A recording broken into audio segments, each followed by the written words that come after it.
અને વાત આગળ કરીએ અમદાવાદના વિરમગામમાં મધમાખીના ઝુંડે હુમલો કર્યો છે। ભુજવા ગામ નજીક મધમાખીના ઝુંડે હુમલો કર્યો છે। 50થી વધુ શ્રદ્ધાળુઓને મધમાખીએ ડંખ માર્યા છે।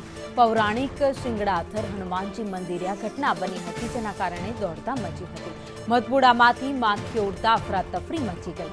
ઈજાગ્રસ્તોને સારવાર માટે હોસ્પિટલ ખસેડવામાં આવ્યા છે।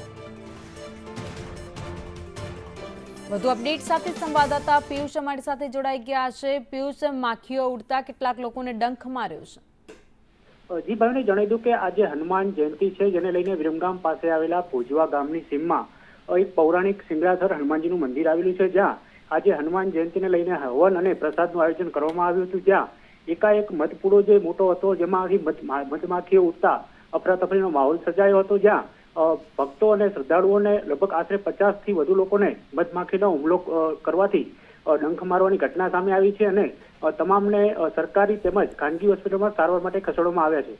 જી ભાઈ, આભાર માહિતી માટે।